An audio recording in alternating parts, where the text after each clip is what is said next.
Welcome everyone, it's Mary Fish with Stampin' Pretty and stampinpretty.com. I'm an independent Stampin' Up! Demonstrator, and in today's video I'm going to share with you how to master mixing different elements. It can be a challenge, but it also can be really fun, and my best advice to you today is kind of let random do some of the work for you.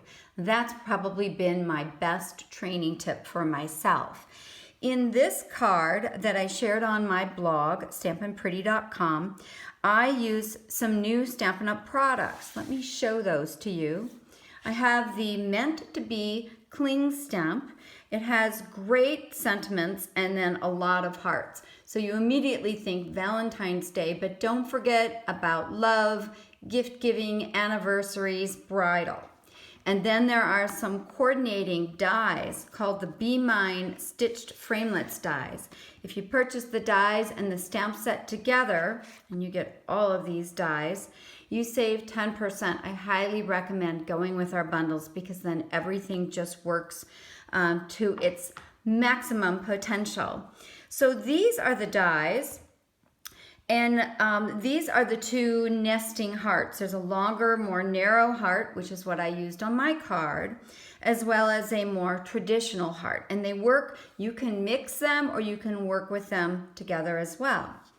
The additional dies are fabulous. And I think they're really what take a die set like this to the next level.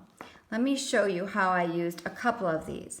This die I used and tucked in for just some nice textural and detailed interest. It's a little rose that I think works just perfectly there. In addition, I used this, I'm going to call it a little half flower or a crown, which is this die, to kind of give a flirty finish to this heart. The heart was stamped in soft suede on soft seafoam and then cropped with the coordinating die. So really I have lots of elements I'm able to create very, very quickly, and I layered up the hearts, and then I added these pops of personality, these additional little elemental dies, and then I added, just for a little more flair, a pearl. Our self-adhesive pearls get a lot of action from me, and this simple brad. So I tend to just move them around, and ultimately when I find them in a position that seems like it's in a good balance, I add Stampin' dimensionals and I pop them up. So all of my hearts are popped up, you can see, except this one. This one is adhered directly to the crumb cake. But below I added some more interest, and I really tried to work with tone on tone so that I wouldn't have too much mixing of elements. So this 5/8 inch burlap has linen thread on top, but it still is soft because they're layered. I have crumb cake here, I have crumb cake there, so it really kind of brings this neutral palette with just that little pop of soft seafoam together. So I think that that's helpful to do. And then the sentiment is to the best friend a girl could ever ask for, which I love. I think we automatically think about our spouses or significant others in terms of Valentines, and I think that's just perfect for sharing a Valentine with my girlfriends, who I love them to pieces. And the only other thing, I try to keep my cards that are more eclectic like this fairly simple. So rather than using a lot of paper or a design that might contrast, I used our Subtle Textured Impressions embossing folder for this background as well as this heart. I think they complement each other and don't take it over the top. And then last but not least, of course, nobody does coordination like Stampin' Up! I have our Subtle 6x6 Designer Series paper, which I adhered to one of our very vanilla envelopes, and then I used paper snips to cut away the excess so that it has that pretty little presentation when it arrives. I want to tell you a little bit more. This particular die is very cool and scrolly. It would go great with a sentiment, or even saw after the fact that it could have looked really, really pretty just tucked in. Again, you have to think of these guys as fun little somethings and not necessarily the main show. Here, I better toss that around. But I think you're getting the idea. Let me just tuck it under there a little bit better. But see how that still is soft and pretty? I think it balances well because it has a little bit of this look that you see right there, as well as some of the detail of the rose, and it stayed soft. It's still in that soft sea foam.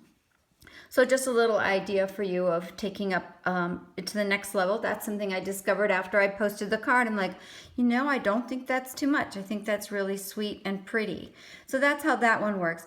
This one creates oodles and oodles of hearts in different sizes, all the insides, and they crop right out. And then you'll see there's almost like a little channel, and it will actually crop out a line image. Let me see if I have one to share with you. I do. This is what you'll get. Let me show you it on... I just think that is just amazing. And again, it could be a layer, or it could almost be a standalone with a sentiment and a flag and a few fun things. So that's one of my favorite things. And then you've got this beautiful decorative heart. And this is just a way to add a little imprint of edging, die cut edging, that could be really just that perfect little touch that you could layer. I also want to share one last tip for you of where I often get started when I create. And I am inspired by fashion as well as home decor. So this is from Sundance catalog, and so you can see that the color inspiration and that little touch of rusticness was clearly inspired by this chest and the way this design is. It has sort of that vintagey feel. So you can see again, I love using home decor and fashion, especially all those catalogs that we're getting this time of year. And then last but not least, I know I said just one more tip. I know you often ask me about how I store my dies. So these 5x7s that are from Stampin' Storage, I'll have the link below in my description, fit neatly into these pocket plastic envelopes that have a great spot to add the name of your stamp set. And the pockets are from Totally Tiffany. They're 5x7 pockets. They have been on back order, but I highly recommend, if you love them, and I do, and they've probably been one of the biggest questions I've been asked, is get on the waiting list for Totally Tiffany, because I have a whole drawer showing with everything laid out so I can see all of my dies, and I've even done the same thing for my embellishments. So I hope you learned a little something today about mastering a mix of elements and just how simple it can be. If you get to the end of the line and you feel like there's just too much, I think it was Coco Chanel who said, before you leave, take one thing off. And again, that's my advice to you, to feel free to take something off if you feel it starts to feel like too much. But I think this is a pretty good balance, and I hope you got some great tips today. Thank you, and bye-bye.